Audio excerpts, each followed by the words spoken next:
He shocked the nation back in 1998 when he stormed onto the political scene and won Minnesota's gubernatorial race. Now, former Minnesota governor, pro wrestler, and Navy SEAL Jesse the Body Ventura is considering perhaps another political comeback.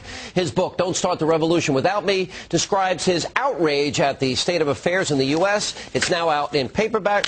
Good to see you. Good to see you, Shawn, always. I tell you, he's been yelling at me ever since he walked in the green room today. I don't yell at anyone. You are just right on me. It's just like I gave 5 seconds to breathe. It's your reputation that precedes you. Well, you said you didn't think you would like me until you met me.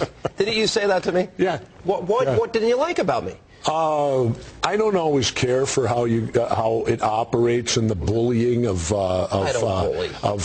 guests and things like that. I couldn't bully you if for a million. Not me, but other people you can. You'd slap me down so hard I wouldn't. Other people you do, and I get irritated when I see that at home. Well, you said you've been out surfing the last 6 months. Have you really been in Mexico surfing for 6 months? No, unfortunately, only for 3 because from November. Well, my brother-in-law was diagnosed with Lou Gehrig's disease. Sorry to hear that. And he was diagnosed October 2nd, and he passed on January 14th. So I didn't get to Mexico till the end of January because my wife, it was her younger brother, and she stayed home and took care of him until his passing. Well, it's a horrible disease. I'm sorry. No, I know somebody disease. Right now who has it. It's terrible. I know another one, too. It's horrible. Scott Ledoux, the boxer, has it now. Is it true? Yeah. All right. Look, we can go down the old road of our battle. You do not like the Bush administration. No. All right, you don't like Dick Cheney. I got that. I understand that. But I want to ask you some new questions. All right. All right, if you're game. Sure. All right? Because sure.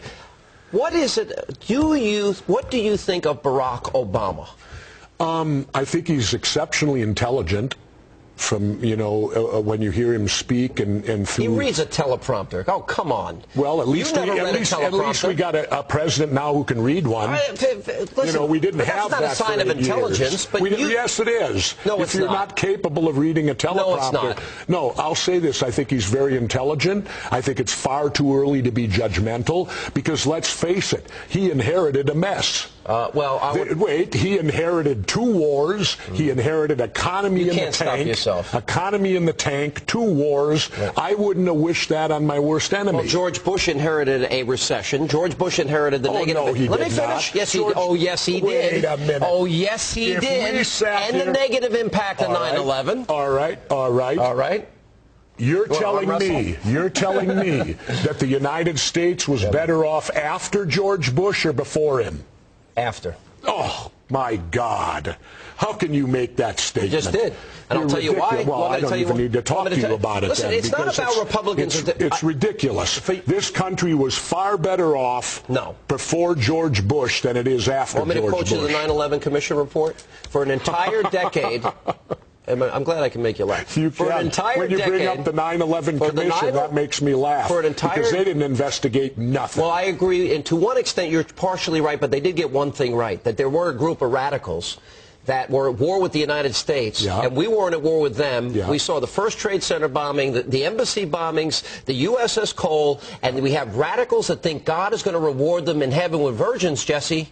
How do you stop them? Well, what do you do? Tell me what you do. You pay attention to memos on August 6th that tell you exactly what bin Laden's going to do. Instead, we hear Condoleezza Rice going, I didn't know what they were going to do. And the memo says bin Laden set to hijack planes and ram them into buildings. I have a better idea. And your buddy, George Bush, he was on vacation in Crawford at the time. Did you know he took over 900 days of vacation? No, president's never off. Do you know that? Let me give you an example. This one was, he wasn't on his watch because the biggest attack in history happened on his watch. I wrote about this in my first book. I'll give you a copy before you leave here. Bill Clinton was offered Osama bin Laden on a silver platter by the Sudan, and we passed on him 5 times. So I don't want to hear lectures about George Bush and bin Laden. He did keep us safe. He did put us on a war foot. And let me finish this. And let's see. George Bush was bailed out of one of his bad business deals by Salem bin Laden, Osama's brother. You don't think there's a connection there? Come on. Let me ask you this. Do you not think the quadrupling of our national debt, which in 1 year, would you do that if you were president? No, I don't know. No, because I was talking about the deficit before the election, and you notice that term never came up.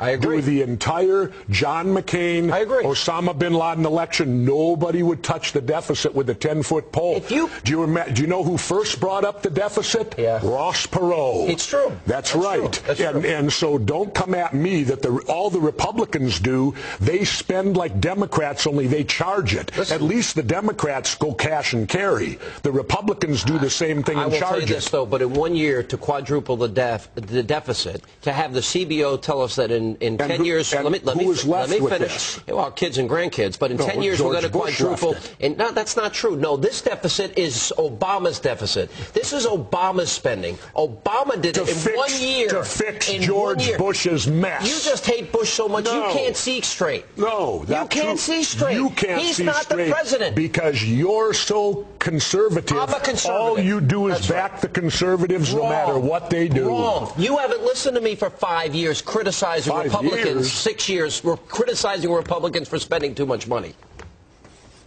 Say that's right, Mr. Hannity. Mister, you're not my officer. I'm not. Jesse, the body, good to see you. Do you have a good time? I'm done already? This is it? That's it. Jeez, you didn't even get to any good topics. Because you insist on going over the old topic, and I knew you'd do this. Because I need to pound it home to people to have them realize Barack Obama inherited this mess. Republicans had the Congress for 6 years, and they had the presidency. Now it's Obama's mess, and Obama quadrupled the deficit in 1 year, and we'll see what happens to our kids and grandkids. Okay, well, George Bush had a bailout too, didn't he? And you know what's interesting? You ever going to run for office? I don't care what you say about Republicans voted for it when it was George Bush's bailout, but they wouldn't vote for it when it was Obama's. That's politics at its worst. That's putting your party before the country. I am a Reagan conservative. I'm a Goldwater conservative. Well, I'm a Reagan conservative. We just disagree on social issues on many things. Yeah. Reagan gave us the longest period of peacetime economic growth. He ended the Cold War, and he took on evil in his time, and I love him for it. Okay. And Bush kept us safe. Goodbye. Thank you. Kept us safe. The biggest attack in history on his watch. Yeah, okay. Don't tell me he kept us safe. No, I'll thank George Bush, who don't read memos and who goes on vacation and sleeps. You should have blamed Clinton for not getting bin Laden when he was off. Well, I'll put it to you this way. I'd rather have 1,000 Monicas than all these 9/11s and the terrorists. I don't know why I like you, but I do. All right, because I tell you the truth, that's why. The New York Times.